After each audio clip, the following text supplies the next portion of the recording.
Hello guys, మీకు గనక మా వీడియోస్ నచ్చినట్లయితే మా వీడియోస్ని లైక్ చేయండి, షేర్ చేయండి అండ్ మా ఛానల్ సబ్స్క్రైబ్ చేయండి. వన్ పీస్ ఎపిసోడ్ 26 స్టార్టింగ్ లో మనం సాంజీని చూస్తాం. సాంజీ కోపంగా గిన్నెను చూస్తుంటాడు. ఎందుకంటే గిన్ను ఒక గన్ను చెఫ్ తల సైడ్ గుడి పెట్టి అంటుంటాడు, సాంజీ అండ్ మిగతా చెఫ్లందరూ ఈ బరాటియా రెస్టారెంట్ మాకు వదిలి వెళ్ళిపోండి, లేకుంటే మాకు సరెండర్ అవ్వండి, లేకపోతే ఈ చెఫ్ ని నిర్దాక్షిణంగా చంపేస్తా. ఒకప్పుడు ఇతను గ్రేట్ పైరేట్ ఏమో, బట్ ఇప్పుడు ఒక వీక్లింగ్, సో ఇతను ఈజీగా చంపేస్తా అంటాడు. ఇది విన్న తర్వాత సాంజీ అంటాడు, ఓకే నీకు బరాటియా రెస్టారెంట్ కావాలి, అది మీకు ఎట్టి పరిస్థితుల్లో నేను దక్కనివ్వను, మేమందరం కలిసి పోరాడతాం కానీ ఈ సరెండర్ మాత్రం కాము. అండ్ చెఫ్ విషయానికి వచ్చేసి చెఫ్ నువ్వు చంపేయాలనుకుంటే చంపేయి, ఇప్పుడు అతను ఎలాగో ముసలోడు అయిపోయినాడు అండ్ ఒక కాలు కూడా పోయింది. అండ్ అది కాకోకుండా అతని ఫుడ్ అంటే నాకు అస్సలు ఇష్టం లేదు, సో నువ్వు చంపేయాలనుకుంటే చంపేయి అంటాడు. ఇది విన్న తర్వాత చెఫ్ అంటాడు, రేపు పిల్లనయ్యలా నీకు ఫుడ్ చేయడం నేర్పించేది నేను, సో నా ఫుడ్ గురించి నువ్వు మాట్లాడుతూ అంటాడు. ఇది విన్న తర్వాత సాంజీ కోపంతో అరుస్తాడు, చెఫ్ నన్ను ఇప్పుడు కూడా ఒక పిల్లోని లాగా చూడ్డాం అని. అండ్ దాని తర్వాత గిన్ సైడ్ చూసి అంటాడు, గిన్ నువ్వు ఎవరైనా చంపాలనుకుంటే ఆ ముసలోని కాదు, మోగన్ అయితే నన్ను చంపని చెప్పేసి. ఇది విన్న తర్వాత షాకే గిన్ అంటాడు, బట్ సాంజీ మిమ్మల్ని ఎలా చంపగలను, నేను చనిపోతుంటే మీరే నాకు ఫుడ్ పెట్టి నన్ను బతికించింది అని చెప్పేసి. అండ్ ఈ మాటలన్నీ విన్న తర్వాత లూఫీ అంటుంటాడు, సాంజీ నీకేమన్నా మతిపోయిందా, ఎందుకంటే వాడు నిజంగా నిన్ను చంపేస్తాడని చెప్పేసి అంటుంటాడు. అప్పుడే మనం చూస్తాం సాంజీ వెనకాల నుంచి పెర్లుగాడు వచ్చేసి ఒక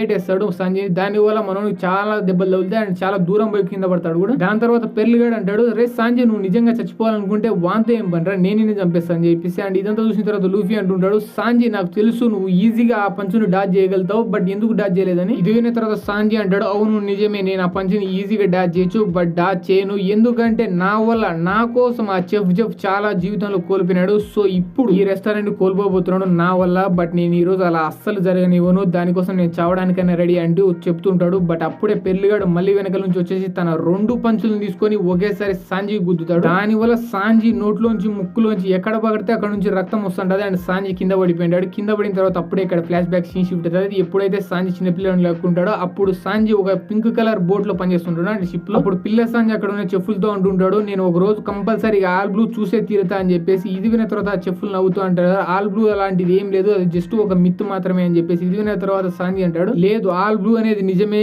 ఎందుకంటే east blue, west blue, north blue, south blue ఇవన్నీ సముద్రాలు కలిసే చోట ఒక ప్లేస్ ఉంటుంది, ఆ సముద్రం పేలే ఆల్ బ్లూ, అండ్ అక్కడ మొత్తం అన్ని సముద్రాల్లో అన్ని బ్లూలలో ఉండే ఫిష్లు అక్కడ దొరుకుతాయి. సో అలాంటి గొప్ప ప్లేస్ చూడడం, అక్కడికి వెళ్ళడం నాకు డ్రీమ్, సో నా జీవితం అంతా కష్టపడైనా కానీ నేను ఆల్ బ్లూ చూసే తీరుతా అని చెప్పేసి అంటుంటాడు. అండ్ ఈ మాటలన్నీ వింటూ ఆ చెఫ్లు అక్కడ ఉండే ఫుడ్ తింటుంటారు. అప్పుడు మనం చూస్తాం సాంజీ ఒక ప్లేట్ లోని ఫుడ్ తీసుకుని డస్ట్బిన్ లో వేస్తూ ఉంటుంటారు. నాకు అస్సలు అర్థం కావట్లే, మీరు వాళ్ళు వదిలేసిన అంటే కస్టమర్లు వదిలేసిన ఫుడ్ ఎందుకు తింటున్నారు, మీరేం అడుక్కునేటోళ్ళు కాదు కదా, మీరు ఇక్కడ ఈ రెస్టారెంట్ లో చెఫ్లు, సో మీకు ఎంత కావాలంటే అంత ఫుడ్ దొరుకుతుంది, సో నాకు అర్థం కావట్లేదు మీరు ఆ వదిలేసిన ఫుడ్ ఎందుకు తింటున్నారు అని చెప్పి. అప్పుడే ఒక చెఫ్ అంటాడు, సాంజీ విషయం గుర్తుపెట్టుకో, ఈ సముద్రం చాలా విచిత్రకరమైన ప్లేస్, ఇక్కడ ఎప్పుడు ఎలా జరుగుతుంది ఇవ్వని తెలియదు, సో అందుకే మన ఫుడ్ అస్సలు వేస్ట్ చేయకూడదు. దాని తర్వాత ఆ చెఫ్ సొగం తినేసిన చేపను మనకు సాంజీ చూపిస్తా అంటాడు, సో అందుకే ఈ నా మాటలు విను, ఈ చేపను తినేసే అని చెప్పేసి అంటుంటాడు. ఇది విన్న తర్వాత సాంజీ నాకు వద్దని చెప్పేసి అక్కడ నుంచి వెళ్ళిపోతాడు. అండ్ అక్కడ నుంచి వెళ్ళిపోతూ అనుకుంటుంటాడు, నేను ఇలా వదిలేసిన ఫుడ్ నా జీవితంలో ఎప్పుడు తినండి, నేను చచ్చిపోయే సిచ్యువేషన్ లో ఉన్నా కదా అని చెప్పేసి. అప్పుడే ఇక్కడ సీన్ షిఫ్ట్ అవుతుంది. ఒకడెవడు అరుస్తూ వస్తుంటాడు, మన షిప్ మీద పైరేట్లు అటాక్ చేశారు, సో జాగ్రత్తగా ఉండని చెప్పేసి. అప్పుడే మనం చూస్తాం ఒక షిప్ నిజంగానే ఆ పింక్ కలర్ షిప్ దగ్గరకు వచ్చేసి అటాక్ చేస్తుంటది. అండ్ అప్పుడు మనం చూస్తాం ఆ షిప్ ఇంకెవరితో కాదు, రెడ్ ఫుడ్ జెఫ్. ఆ రెడ్ ఫుడ్ జెఫ్ తన మనుషులకి ఆర్డర్ ఇస్తాడు, ఇక్కడ ఉండే మొత్తం ఖజానాని ఫుడ్ అంతా దోచుకోండి అని చెప్పేసి. అప్పుడు మనం చూసాం సాంజీ ఆ రెడ్ ఫుడ్ జెఫ్ చూసిన తర్వాత ఒక కత్తి తీసుకొని అక్కడికి వచ్చేసి అంటుంటాడు, నేను ఎవరి చేతిలో చావను ఆల్ బ్లూ చూసేంత వరకు అని. సో మనోని దగ్గర ఉండే ధైర్యం అంతా కూడా పట్టుకొని అటాక్ చేయడానికి రెడ్ ఫుడ్ జెఫ్ దగ్గరికి పోతాడు. But red food Jeff strong అవ్వడంతో ఒకే ఒక కిక్ ఇస్తాడు, దాని వల్ల సాంజీ చాలా దూరం కింద పడిపోతాడు. దాని తర్వాత సాంజీ అంటుంటాడు, నేను ఎట్టి పరిస్థితుల్లో చనిపోను ఆల్ బ్లూ చూసేంత వరకు అని చెప్పేసి. మనోడు పాక్కుంటా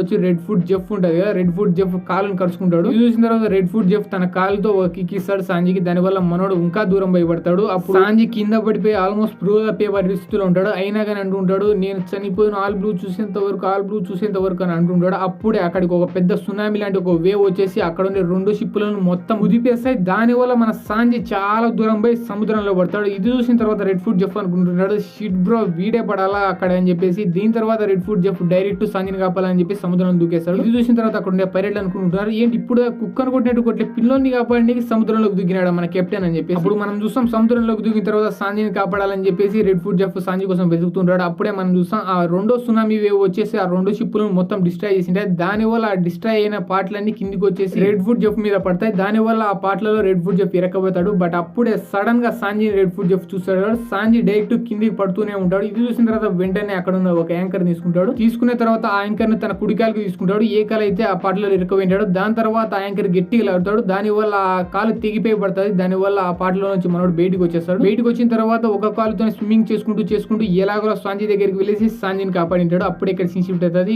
2 రోజుల తర్వాతకి. అప్పుడు మనం చూస్తాం సాంజీ 2 రోజుల తర్వాత వేరే చోట నిద్రలేస్తాడు. నిద్రలేసిన తర్వాత నేను ఎక్కడున్నా, నా షిప్ ఎక్కడుందని చెప్పేసి అడుగుతుంటాడు. అప్పుడు అది చూసిన తర్వాత రెడ్ ఫుడ్ జెఫ్ అంటాడు, ఒప్పుకోవచ్చు పిల్లడా, నాకు ఎక్కువ తిన్న తర్వాత అట్లీస్ట్ 4-5 రోజుల వరకు ఎవడు లేడు, బట్ నువ్వు 2 రోజులకి లేచి కూర్చున్నావు అంటే నువ్వు నిజంగా స్ట్రాంగే. ఇంకా మీ పింక్ షిప్ విషయానికి వస్తే మీ పింక్ షిప్ చూడడానికి చూసిన మా పైరేట్ షిప్ 2 ఆ సునామీ వల్ల డిస్ట్రాయ్ అయిపోయినాయి. సో ప్రస్తుతానికి నాకు తెలిసి మీ షిప్ లో గానీ మా షిప్ లో గానీ బతికినది నువ్వు నేనే. అండ్ ఆ సునామీ దెబ్బకు మనం డైరెక్ట్ వచ్చేసి ఈ చిన్న ఐలాండ్ లో పడ్డాం. అండ్ ఈ చిన్న ఐలాండ్ లో మనం సర్వైవ్ కావాలంటే మన దగ్గర ఉండే ఆప్షన్ ఒకటే, అది చేపలు పట్టడం. చేపలు పట్టేదానికి మనం వెళ్ళొచ్చు కిందికి. ఏమంటే ఇక్కడ సిచ్యువేషన్ ఏంటంటే, కానీ వన్స్ చేపల కోసం మనం కిందికి దిగితే ఈ ఐలాండ్ కొనే స్లోప్ వల్ల మనం ఎప్పటికీ పైకి రాలేమని చెప్పి ఇది ఉన్న తర్వాత సాంజీ కోపంతో ఉంటాడు, రే ముసలాడా ఇది నీ వల్లనే రా, అసలు నువ్వే లేకపోతే నేను ఈ సిచ్యువేషన్ లో ఇరుక్కుపోయేటోని కాదు, సో నేను చంపేస్తా అంటాడు. అప్పుడు రెడ్ ఫుడ్ జెఫ్ అంటాడు, నువ్వు నా మీద మళ్ళీ కోపడుతులే కానీ మనం ఇక్కడ నుంచి సర్వైవ్ అయ్యి బతికి వెళ్లే ఛాన్సెస్ ఇంకోటి ఉంది. ఇక్కడ ఏదైనా షిప్ వచ్చే దాన్ని ఎక్కి మనం వెళ్ళొచ్చు. అండ్ ఇక్కడ లక్కీ ఏంటంటే మనతో పాటు ఒక చిన్న ఫుడ్ సంచి కూడా కొట్టుకొచ్చింది. సో నీ పక్కన చిన్న సంచిలో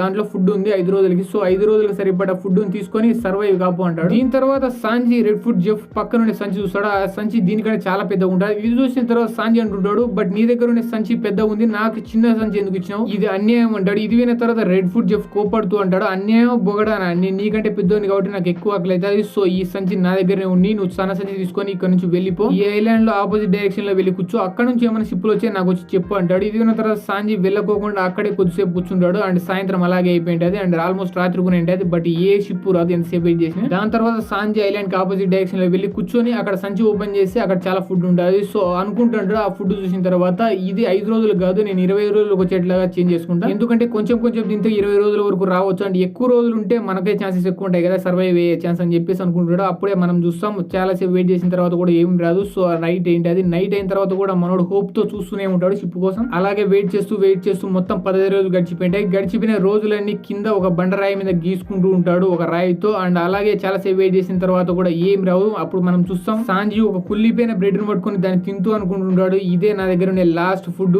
దీని తర్వాత నా దగ్గర ఏం లేదు. అండ్ ఇదంతా చూసిన తర్వాత సాంజీకి అప్పుడే ఫ్లాష్ బ్యాక్ గుర్తుకొస్తుంది. ఎట్లా పింక్ షిప్ లో ఉండేటప్పుడు చెప్పులు అందరు తింటా అంటే ఆ చెప్పులు తినే ఫుడ్ తీసుకొని పోయి డస్ట్బిన్ లో వేసేవాడు. అండ్ ఇదంతా గుర్తు తెచ్చుకుంటూ సాంజీ ఏడవడం స్టార్ట్ చేస్తాడు. అండ్ ఏడుస్తూ అనుకుంటాడు, వన్స్ ఇక్కడ నుంచి సర్వైవ్ వెళ్ళిన తర్వాత నా జీవితంలో నేను ఫుడ్ ని ఎప్పుడు వేస్ట్ చేయను అని చెప్పేసి. అలాగే అనుకుంటుంటే సడన్ గా తన చేతిలో ఉన్న బ్రెడ్ కింద పడిపోతుంది పొరపాటున. ఇది చూసిన తర్వాత సాంజీ ఆ బ్రెడ్ ను పట్టుకోవాలని ట్రై చేస్తాడు, బట్ పట్టుకోలేకపోతాడు. ఇది చూసిన తర్వాత సాంజీకి డిస్పేర్ ఫస్ట్ టైం ఎదురైతుంది. దాని తర్వాత కూడా ఇంకొక 5 రోజులు గడిచిపోతాయి. అలాగే గీసుకుంటూ ఉంటాడు బండరాయి మీద. అండ్ మనం చూస్తాం సాంజీకి ఫుడ్ లేక చాలా బక్కగా అయిపోయింటాడు, ఆల్మోస్ట్ చచ్చిపోయే పొజిషన్ లోకి వచ్చేసింటాడు. దాని తర్వాత ఫైనలీ సాంజీకి ఓ రోజు అనిపిస్తుంది, నేనైతే ఇలా ఉన్నా ఆ రెడ్ ఫుడ్ జెఫ్ ఎట్లుంటాడో ఒకసారి వెళ్ళి చూద్దామని చెప్పేసి. మనోడు ఆపోజిట్ సైడ్ లో ఉంటాడు కాబట్టి చాలా కష్టంతో అక్కడ ఉన్న రాళ్ళని ఎక్కి డైరెక్ట్ రెడ్ ఫుడ్ జెఫ్ ఎక్కడైతే ఉంటాడో అక్కడికి వచ్చేసి చూస్తుంటాడు. అండ్ చూసిన తర్వాత చాలా సంతోషపడుతుంటాడు, రెడ్ ఫుడ్ జెఫ్ చూసి కాదు, బట్ రెడ్ ఫుడ్ జెఫ్ పక్క నుండి ఆ సంచిని చూసి. ఎందుకంటే ఆ సంచి ఇంకా చాలా పెద్దగా ఉంటుంది. మనోడు అనుకుంటున్నాడు దాంట్లో ఇంకా ఫుడ్ ఉంది, సో నేను ఎలాగైనా ఆ ఫుడ్ సంపాదించాలి, నేను ఎట్టి పరిస్థితుల్లో ఈ ఐలాండ్ లో చావనని చెప్పేసి సాంజీ ఒక కత్తి తీసుకొని రెడ్ ఫుడ్ జెఫ్ దగ్గరికి వెళ్తాడు, తనని చంపి ఆ ఫుడ్ తీసుకోవడానికి. ఇది చూసిన తర్వాత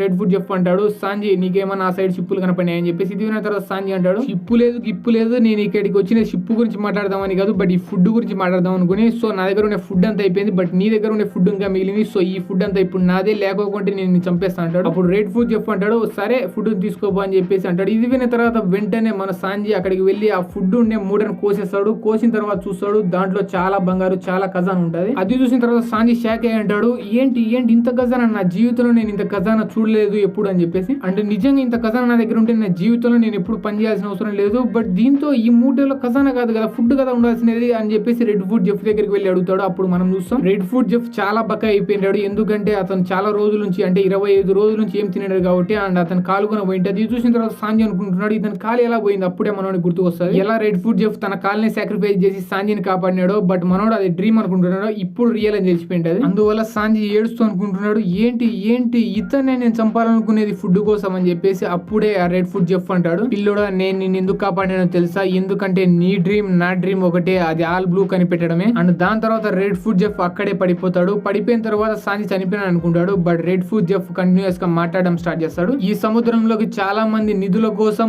బాగా ధనవంతులు అయిపోవడం కోసం వస్తారు, కానీ ఈ సముద్రం అంత మంచిది కాదు, ఒక రాక్షసి లాంటిది, అందుకే ఇక్కడ అలా అలా వచ్చినటోళ్ళని చాలా మందిని పుట్టమెట్టుకుంది. కానీ నేను అలా చనిపోయేటోళ్ళలో కొంతమందినైనా కాపాడాలని చెప్పేసి ఖచ్చితంగా ఒక రెస్టారెంట్ స్టార్ట్ చేస్తా. ఆ రెస్టారెంట్ లో ఎవడైతే ఆకలితో వస్తాడో వాడిని కంపల్సరీ ఫుడ్ పెట్టి పంపిస్తా, అది ఒక సముద్రం మధ్యలో. ఇదే నా కొత్త డ్రీమ్ అని చెప్పేసి అంటాడు. ఇది వినే తర్వాత సంజయ్ అంటాడు, ఈ డ్రీమ్ చాలా బాగుంది, సో ఈ డ్రీమ్ నిజం చేసుకోవడంలో నేను కూడా నీకు హెల్ప్ చేస్తా అంటాడు. అనే తర్వాత ఏడుస్తుంటాడు. బట్ సడన్లీ ఏడు పాపేసి ఏదో వస్తువుని కంటిన్యూస్ గా చూస్తూనే ఉంటాడు. ఎందుకంటే ఆ రూట్ లో ఒక షిప్ వస్తుంటది. అది చూసిన తర్వాత సంజయ్ తన దగ్గర ఉండే ఎనర్జీ అంతా కూడా పెట్టుకొని ఆగండి ఆగండి ఆగండి అని అరుస్తుంటాడు. అండ్ ఫైనల్లీ ఆ షిప్ ఇక్కడికి వచ్చేసి వాళ్ళిద్దరిని సేవ్ చేస్తుంది. అప్పుడు ఇక్కడ ఫ్లాష్ బ్యాక్ ఎండ్ అవుతుంది. అప్పుడు మనం ప్రెజెంట్ లోకి వచ్చేసాం. అప్పుడు మనం చూసాం సంజయ్ ఈ మ్యాటర్ అంతా అక్కడ ఉన్న కింద పడిన తర్వాత చెప్తుంటాడు. దాని తర్వాత ఫైనల్లీ అక్కడ నుంచి లేచి నిలబడి అంటుంటాడు, రెడ్ వుడ్ జెఫ్ తన ప్రాణాలకు తెగించి మరి నాకు చిన్నప్పుడు ప్రాణాలు వచ్చినాడు, సో ఇప్పుడు నా ప్రాణాలను త్యాగం చేసేనే కానీ ఈ రెస్టారెంట్ ఎలాగైనా నేను కాపాడే తీరుతా అంటాడు. అండ్ ఈ మ్యాటర్ అంతా విన్న తర్వాత అండ్ ఈ స్టోరీ అంతా విన్న తర్వాత మన లూఫీకి చాలా కోపం వస్తుంది. అందుకే మనోని కాళ్ళను చాలా స్ట్రెచ్ చేస్తాడు ఆకాశంలోకి. దాని తర్వాత లూఫీ అదే కోపంతో గమ్ గమ్ బ్యాడీ లాక్స్ అనే కొత్త టెక్నిక్ యూజ్ చేస్తాడు. దాని వల్ల ఆ స్ట్రెచ్ అయిన లెగ్ అంతా అక్కడ ఉన్న రెక్క మీద అంతా పడి మొత్తం ముక్కలు అయిపోతుంది ఆ రెక్క. సో దాని వల్ల దాని మీద నిలబడుకునే పైరేట్లు అందరూ నీటిలో మునిగిపోతుంటారు. అండ్ దీంతో పాటు ఈ ఎపిసోడ్ ఇక్కడే అయిపోతుంది గైస్.